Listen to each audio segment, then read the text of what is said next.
Hey guys, welcome back. We're glad to have you stop by. Hi, everyone.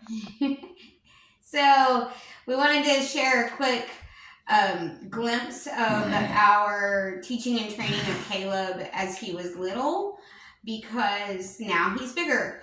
And we really strived to teach him and remember that when he was little, that he was going to grow up. Right. He was growing to become an adult. Right. And we had a situation last week where Caleb, he doesn't quite understand dirty versus clean clothes. And so at the end of his day, he hangs back up the clothes that he was wearing all day, and then he tries to wear them the next day. Well, last week, as Jeremy was trying to get him ready for school, he was convinced that he should get to wear the shirt that he wore the day before. Right. And he wasn't really responding to Jeremy's redirection, right. So I stepped in. Right.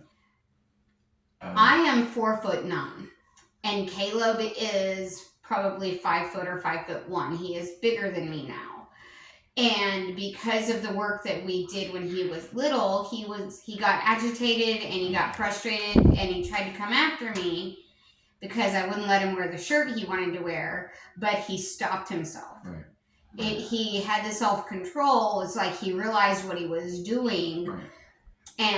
And remembered that he's been taught that you don't do that to anybody, but especially not mom. Right. And we think it's a testosterone blast that he just got, but he responded because of our training. He responded well because of our training. And the way that we taught him. Camera girl, can you hold the phone better, please? Sorry. Thank you. So, big sister Rachel is holding the camera for us. And so we worked really hard when he was little to learn the difference between his behaviors based on the autism versus a little child that needed to be taught what right from wrong. So Jeremy wanted to share kind of how he saw that. And so you have to be able to see the child and see the disability, whatever it is, it's autism or whatever. You have to be able to focus on, be able to separate them and be able to focus on one or the other. But teaching the child, the boy or the girl, to have discipline, have self-control, because you're training them to move it on their own. Even if you don't see it, if you don't believe it can happen, that's what you're doing. That's what parents do. And so we have to believe that's where we're going. And so that's what I did. That's what we did when we trained. We believe that he's going to go out on his own. He's going to do his own thing. He's going to live his own life. And so we're trusting that God's going to do what he's going to do. And so when we train, we don't train. We train in hope, with faith, not in fear. Because if we train with fear, it doesn't produce the fruit that we need. We train in hope that, and he responds to that. And we've seen that, because if there's not hope in us, they're not going to receive hope. We're not going to be patient. We're not going to be kind. We're not going to be gentle. Because with these kids, it requires that you do one thing where it might take a regular child, 10 times to get, they might take you 20, sometimes 30 to get. And so you have to be patient. You have to think about, it's about them. It's about them growing up and being self-sufficient. And whatever that looks like, that might look very different, but that's the goal. And so don't be defeated by what you see with your eyes. Look at what you believe, have hope. So sometimes, even if there's not a possibility of them becoming self-sufficient as they age, the reality is they are going to grow. They are going to get bigger. They are going to go through puberty at some point. And as that process is happening, you as the parent or the caregiver is going to be aging as well. Yeah. And we work really hard to stay as strong as possible, so that we can continue to be focused on taking care of Caleb. Right. But bodies change and fail and have issues.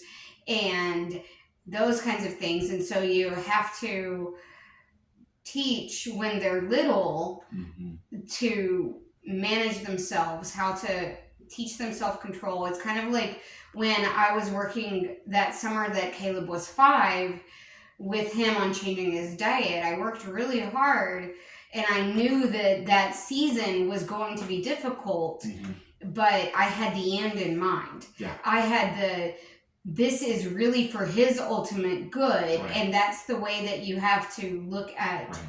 your child, whether they are 2, 3, or 4, right.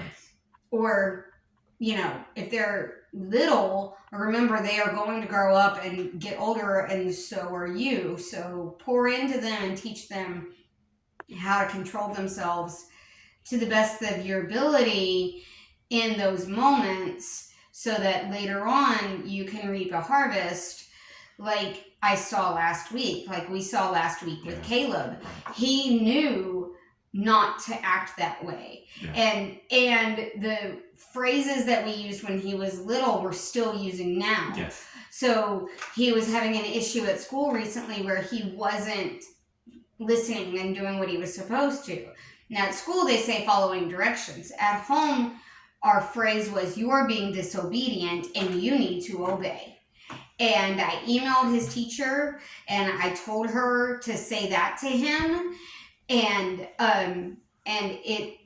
she used it and it corrected his behavior. We've gone back to using it at home because those were phrases that he learned when he was little. And they still work. And so we just wanted to stop by and encourage y'all to keep the good fight, and remember the Holy Spirit can lead you into how your child needs to be taught and trained. And we hope you're encouraged and have a wonderful night. Y'all have a great night. Thanks. Bye. Good night. Bye-bye.